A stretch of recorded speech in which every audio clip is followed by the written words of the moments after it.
Hello everyone and welcome to another Pyro Gaming video.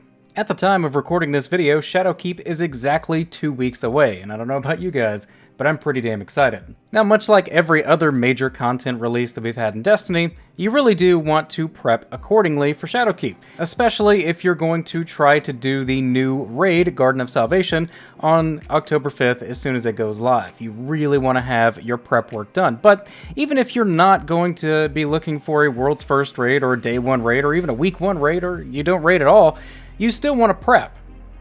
But Pyro, if I'm not raiding, what's the point of prepping? Just to burn through content so I can be bored? These stupid YouTubers are ruining the game for everybody else. Just take your time and have fun. Hashtag YOLO. Okay, first of all, calm down. Second of all, stop smoking, your voice sounds terrible. And third, you bought Shadowkeep because you want to play Shadowkeep. Not because you want to play a little bit of Shadowkeep, then have to stop to go farm fucking Dusklight shards. So prepping is important. I would recommend everybody do it. Let's talk about what you should be doing. So let's start with some things that you need to stop doing. Number 1, first and foremost, stop infusing gear right now.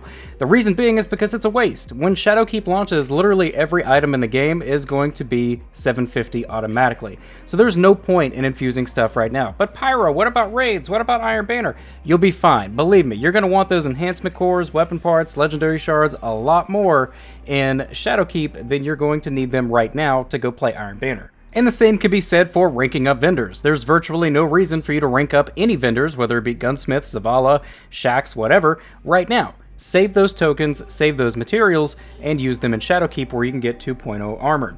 The same thing goes for buying mods from the gunsmith.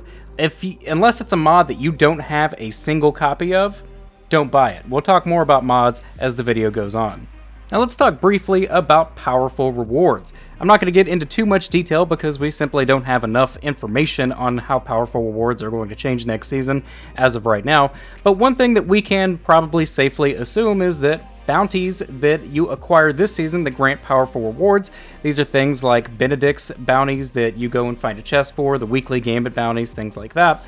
If you pick them up now and turn them in Shadowkeep, they're probably going to cap at 750 power instead of giving you an actual bonus. Now, this is actually a detriment to you because number 1, you're not increasing your power, and number 2, all you're actually doing is making it so that you can't pick up those bounties and do them in the new season for an actual powerful drop. So that being said, it's best to just not have those in your inventory whenever Shadowkeep launches. And the same goes for any Shaxx bounties that award you Valor and any Drifter bounties that award you Infamy. If you have either of those carry over from this season into next season and you turn them in and use that to rank up next season, then your first rank up will not be a powerful drop. That is a new thing that Bungie started doing at the beginning of this current season. Now, there are a few exceptions to this general rule, and those exceptions are primarily within the Dreaming City. So, for example, there are a couple of powerful reward sources that you can get each week from the Dreaming City. You guys know what they are. I don't need to go into detail about them. But there's some loopholes. For example, if you pick up 7 Dreaming City bounties, complete them now, and then in Shadowkeep, pick up the bounty that requires you to turn in 8 of her bounties, then turn in your 7 and go do a brand new one, you should still get a powerful reward, assuming it's still a powerful source in Shadowkeep. Same goes for the Offering to the Oracle. Now, as of right now, Bungie hasn't said exactly what will be going away and what will be staying in terms of powerful rewards, but we do know that things are going to get shaken up a little bit, and some of the current powerful reward sources in-game will no longer be there once Shadowkeep launches.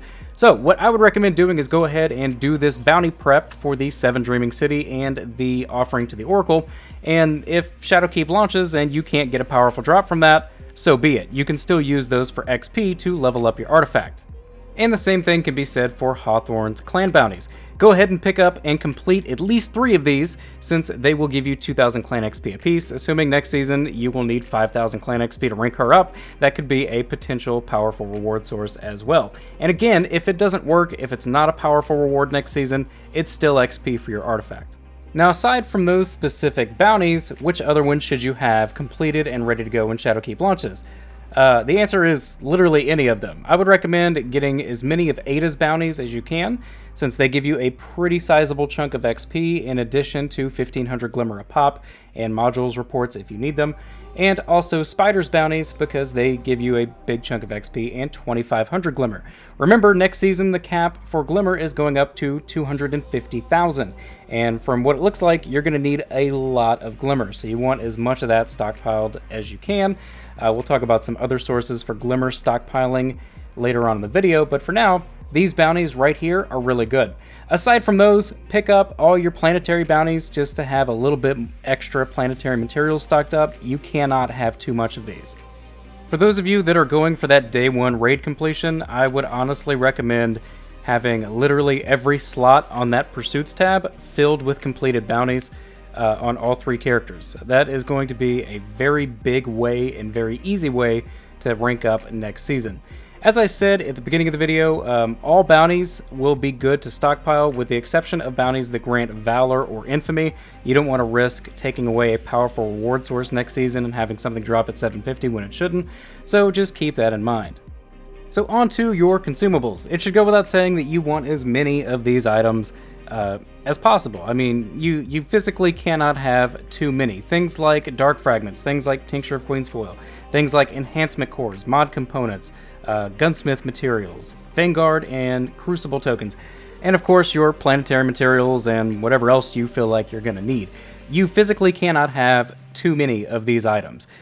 Like I said in the beginning of the video, you don't want to jump into Shadowkeep and then all of a sudden hit a wall because you don't have resources to progress to the next thing. You can't upgrade this gun, so now you have to use a piece of crap that you don't want to use, and you have to go farm year 1 content to get fucking phase glass needles. You don't want to do that. Believe me, like, this is the time to prep. There is not much else to do in Destiny right now until Shadowkeep goes live. So prepping is not only going to make your Shadowkeep experience better, but it's going to give you something to do right now. So, to farm things like enhancement cores, mod components, the Gunsmith is a great source for that. Spider is also a good source for the enhancement cores. You can go purchase them, although I wouldn't recommend buying too many from Spider because they are quite expensive. Enhancement cores honestly aren't much of an issue these days. Just go do your Gunsmith bounties, go do your Spider bounties. I mean, they'll add up really quickly. I have 1200 and I masterwork everything. Like, I'm not frugal when it comes to enhancement cores.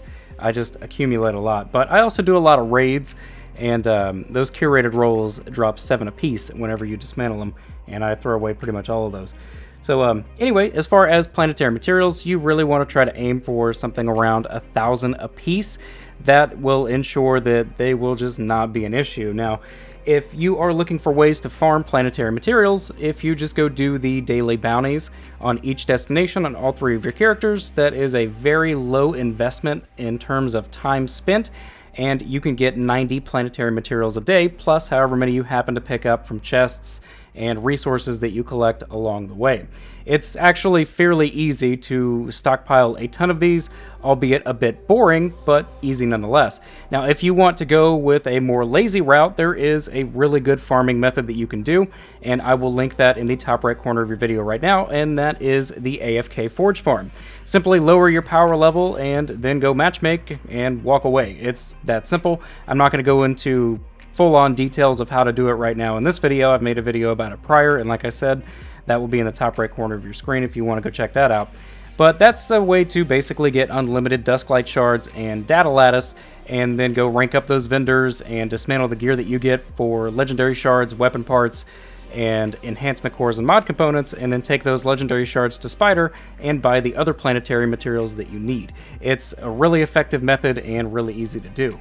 Another thing that you want to be more than stocked up on is Glimmer. It looks like you're going to need a ton of Glimmer in Shadowkeep.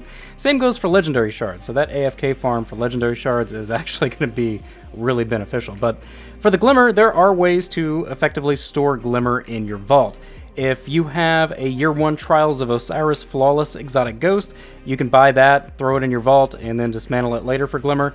You can also do this, or do the exact same thing with Zavala's Authority from Year 1, which is an exotic ship, and the Whisper of the Worm ship as well. But the best ship to do this with is going to be the Platinum Starling from Black Armory. The reason that this one is so good is because you can purchase it from your collections for 2,500 Glimmer and then dismantle it for 5,000 Glimmer. So you're buying it, and when you dismantle it, you get twice as much that you spent on it. It's really good. I might have something like, I don't know, 750,000 Glimmer sitting in my vault right now in the form of Platinum Starlings. But yeah, it's the best way to store it. And that pretty much does it for the essentials when it comes to prepping. As Shadowkeep gets closer and we get more information about how things will change and about how powerful rewards are going to work, I will most definitely be making an addendum to this video. But for now, with the information that we have, this is the best I can do. But that's going to bring this video to an end, guys. If you enjoyed it, click like. If you're new to the channel, click subscribe. And if you're already subscribed, I fucking love you. Drop a comment in the box below. Let me know what you're doing to prep. And also let me know how fucking excited you are for Shadowkeep. I am pumped. I will catch you guys in the next video. Take care.